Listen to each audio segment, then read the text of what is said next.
Hey, what's up? Andrew Kramer here for VideoCopilot.net, and welcome back to another very exciting tutorial. Today, we're going to be taking a look at creating our own custom Shockwave effect inside of After Effects without using any third-party plugins. So let's go and take a look at what we're going to be creating. All right, so we've got some really cool details here. We've got some particle effects, we've got some fractal noise, and you're going to find this effect is very customizable, so you can really be creative and create your own looks. Now, I should tell you that we have a Shockwave particle effects collection. It's really cool. You should definitely check it out. But I wanted to try to create an effect that didn't require any third-party plugins. All right, so let's go and jump back into After Effects and get started. So the way I came up with this effect or this technique was I was looking at one of our Shockwave elements from the collection. So we can see it's like a really cool, very fluid looking particle effect. Well, I actually added the polar coordinates effect and I dropped it onto the Shockwave element. And when I turned up the interpolation, I realized that I now have a linear effect. So the Shockwave has now been turned into a linear or a straight effect. So it kind of gave me an idea. What if I created a straight effect and then did the reverse and turned it back into sort of a Shockwave or a spherical effect? And so that's basically what we did. We sort of reversed engineered the Shockwave and came up with something pretty cool. So let's go and start building our comp. So I'm going to create a new composition, and we'll call this Shockwave SW, and we'll hit OK. So what I'm going to do is create a new layer. So do new solid, and we'll call this wave, and we'll hit OK. Then we'll come over to the effects. Let's type in fractal noise, and we'll drop that over here. And there's a few different effects that we want to turn on. So first of all, let's turn the invert effect on. And let's change this to dynamic progressive. So this is going to just kind of make it look a little bit more tendrily, a little bit more like fire, I guess. And then we want to create a Shockwave effect. So if you remember, when this effect is on, the Shockwave comes from the top. So what we want to do is build the effect coming from the top down. So we're going to select the rectangle mask tool, and we're just going to draw a shape around the top portion like this. And then we're going to just do a few things. So let's keyframe the mask path, the feather, and maybe we'll move forward. Then we'll take the selection tool, drag this down a bit, maybe turn the feathering amount up, maybe keyframe the expansion as well. So let's see here. So that looks pretty cool. And then we're going to add some animation to the evolution. So let's alt-click on the evolution, type in time times, 150. And what this will do is over time, it will sort of randomly phase that fractal noise. So it'll just give us a little bit more life. And the other thing I want to do is I want to animate the transform of the fractal noise. So we'll open this up, and I want to change the offset turbulence. And so you can see what this does is basically moves around the position of the effect. So if we keyframe this, and I'm hitting U, by the way, to show the keyframes, and we'll move this over, and we want to go ahead and move it down. I want the effect to move down in the direction that it's going, kind of like momentum, if you will. And I'm actually going to take all of these keyframes, select them, and we can right-click and choose keyframe Easy Ease, or just hit F9. Maybe add a little bit of feathering to the initial. And the other thing I want to do is fade it out. So what we'll do is we'll take the brightness, and we'll hit U, turn it down until the fractal is gone. And I might go to the very beginning and do the same thing so that it pops on really quickly, maybe over like 3 or 4 frames.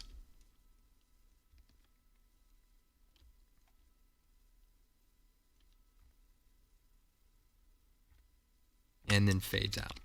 Now this is looking pretty slow, so we'll take all of our keyframes, hit F9, and bring them a bit closer. So let's see. Set the work area in, and then we can preview over here. So that looks pretty cool. We could play around with this as we go, but just to be able to see what this looks like as a shockwave, let's create an adjustment layer. So we'll call this shockwave polar, and we'll type in the effect called polar coordinates. And we'll put this on the adjustment layer. Then if we turn the interpolation up, set this to rectangle to polar, we're going to start seeing a bit of this shockwave. All right, so that looks pretty cool. So this is kind of the basic idea. We have this first layer of our shockwave, and let's go ahead and turn off the filter for the shockwave, and let's create another copy. So hit Control D or Edit, Duplicate, and we'll set it to screen. And now we want to offset some of the settings here. So I want to create one that is maybe a little bit faster. So we'll take the keyframes, select them, and move them closer. Let's also go to the fractal noise effect and maybe turn the random seed to something different. Maybe change the speed of the evolution to say 250, and that will basically make it animate a little bit faster. And maybe even play around with the feathering. So let's see. Let's have the feathering turned up a little bit more initially. And our offset, let's see if we can maybe get that to move a little bit faster by moving that offset position down. So this is kind of creating multiple levels of the fractal noise. And we can even play with the complexity of the fractal noise, which will, add a little bit more detail. We could even change the scale. This is really where you can start being creative. You could turn the contrast down, and you can have some fun with that. Let's go and make one more copy. So we'll take the bottom copy. I want to start from that original copy, Control D, and we'll put it at the very top, set it to screen.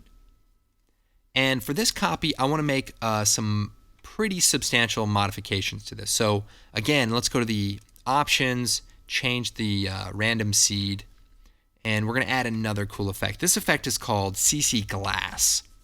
And we're going to take it, we're going to apply it directly below the fractal noise. And we're going to go to the surface and turn the bump map layer off.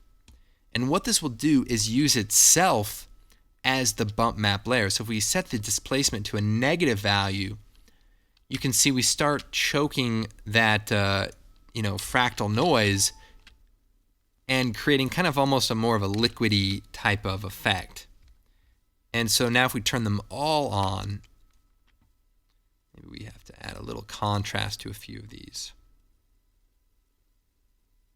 We can see a much different effect. Now for this particular one, I want to go ahead and slow it down. So I'm actually going to take the keyframes and move them over a bit so that none of these shockwaves are going the same speed. We want them to all be slightly at a different speed so it looks like there's more detail. And now let's go and turn on the shockwave polar coordinates effect. Starting to look a little bit more organic, and look at that. That's pretty cool looking. And you should probably check out the color vibrance effect. It's a free plugin that we created that really helps colorize elements inside of After Effects. In fact, I know I said I didn't use any third-party plugins, but that wasn't true. And that is the color vibrance effect. So we'll drop that on here, and we can just start playing around with the colorization. We can turn up the brightness.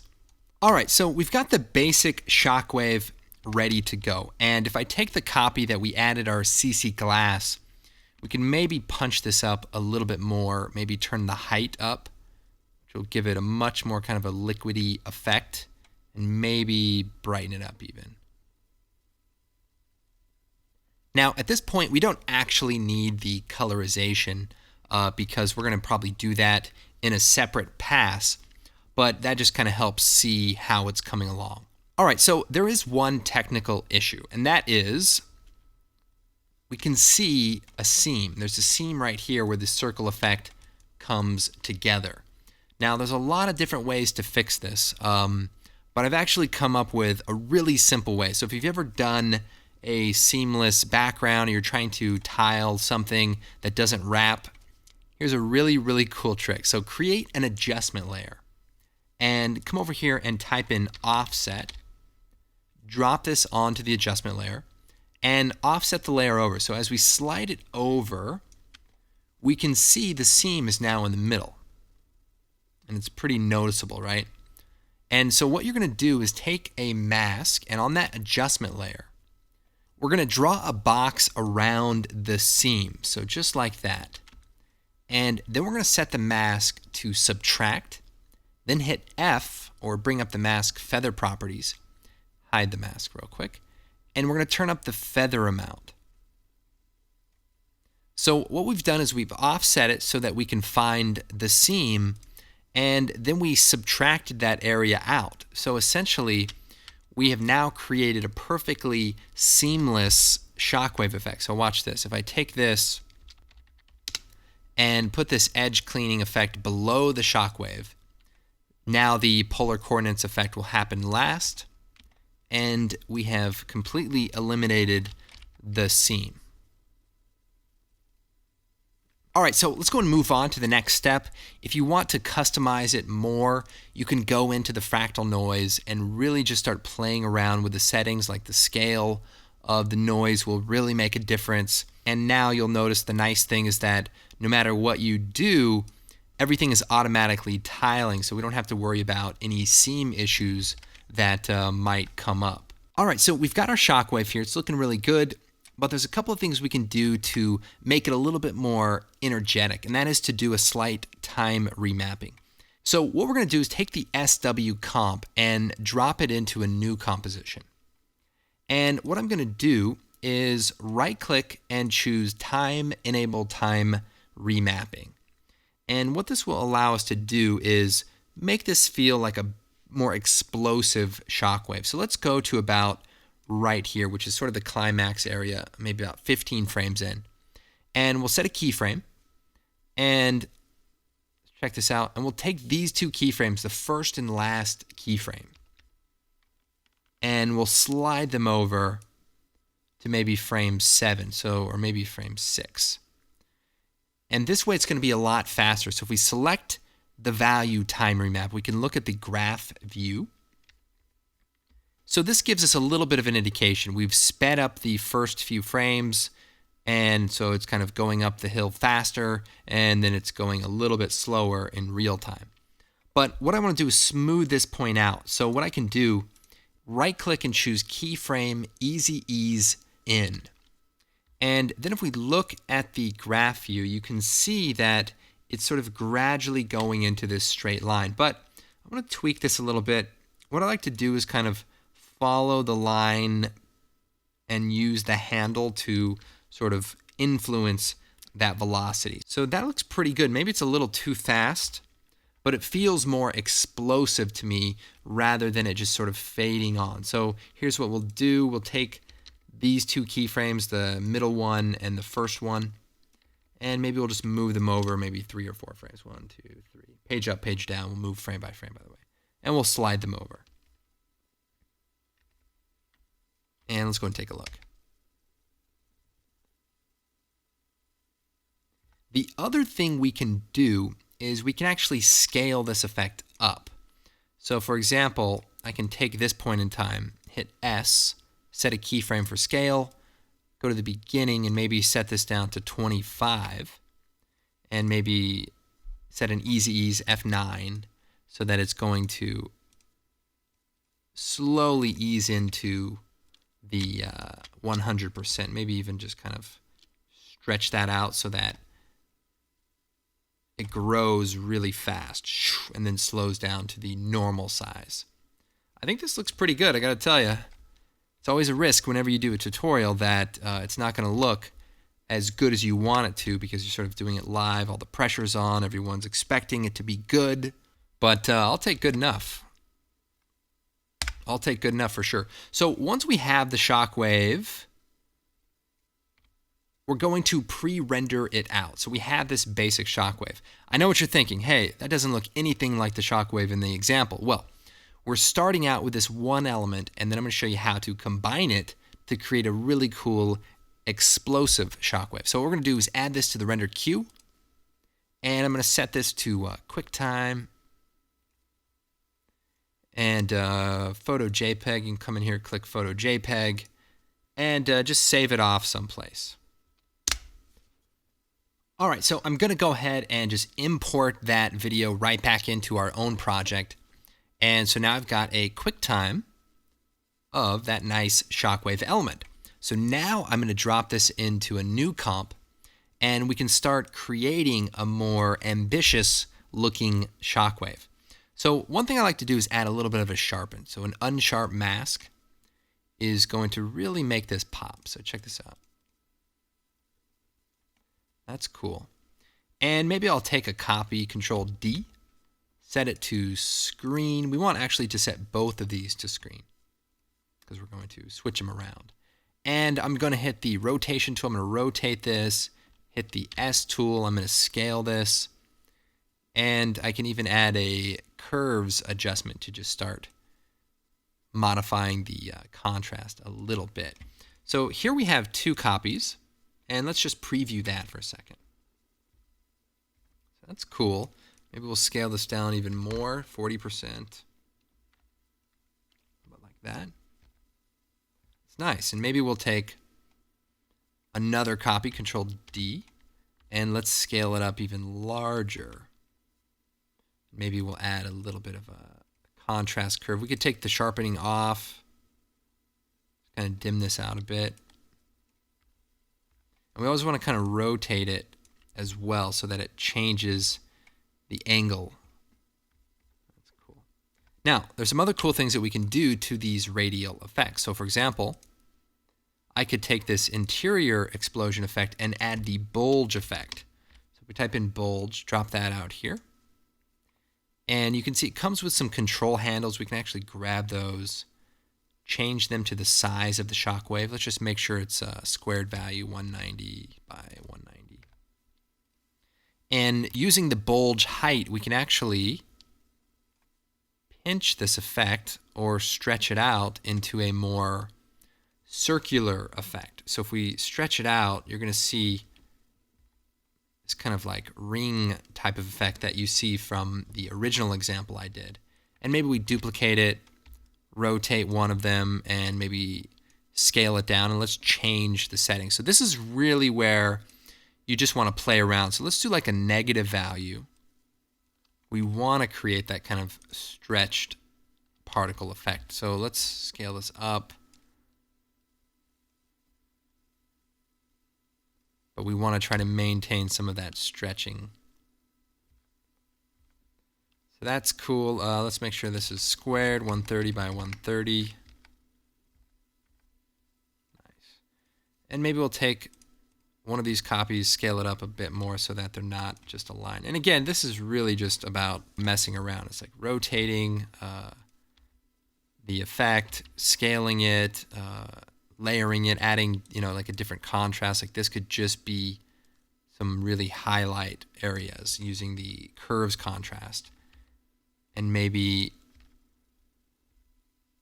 you're building in some sort of micro detail.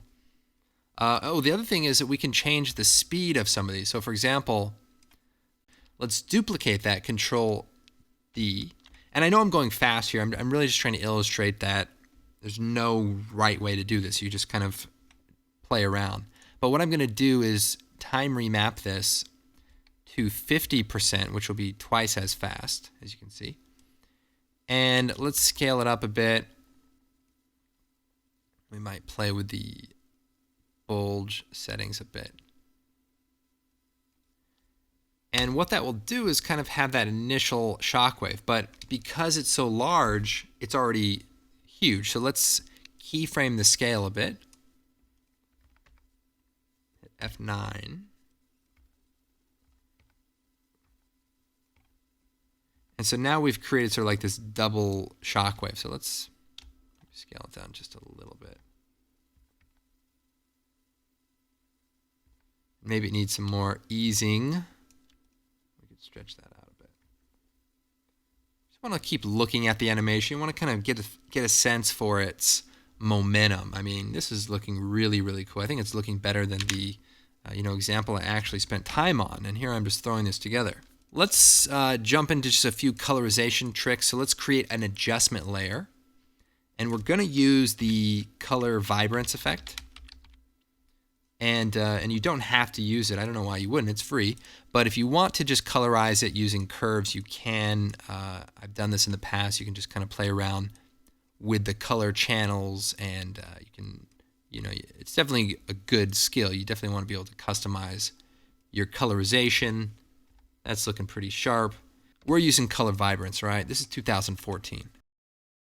So we're just going to change some colors here. We can turn up the brightness. We have the gamma to make it a little more punchier. And let me get the glow effect. I do want to have a glow before. Set this to screen. Increase that a bit. Maybe lower the. All right. All right, so this is looking pretty sharp. I wouldn't probably change too much. So I want to add some flying particles. So what I'll do is create a white solid. And we'll take the pixel poly effect. You guys know this effect. It's a classic. And we'll take a ellipse and we'll just draw a circle right in the middle. So let's see here.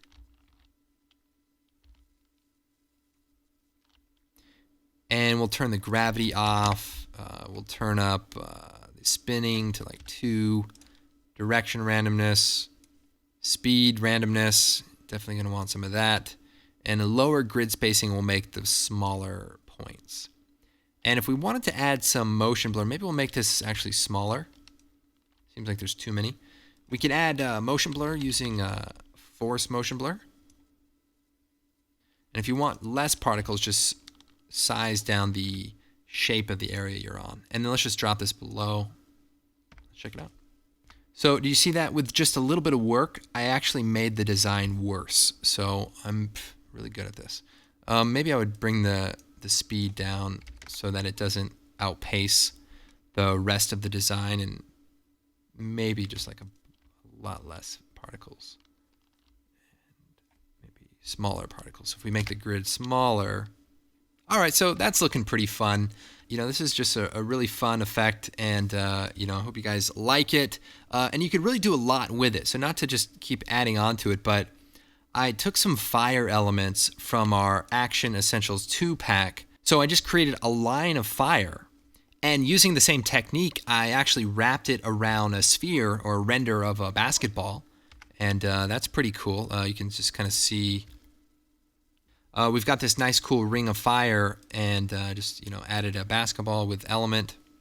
All right, well, I hope you guys had a good time checking out the tutorial. Hope it wasn't too long. I just tried to make it as complete as possible. And of course, we appreciate your support. And although we have a Shockwave product that is for sale, we wanted to be able to show you guys something really cool that you could do on your own without having to buy stuff. But please check out our products page. If you see any tools or plugins that might help you out on your production, we really appreciate the support, and it just helps us do more of this stuff in the future. All right, thank you guys for watching. I'm Andrew Kramer, and we will see you next time.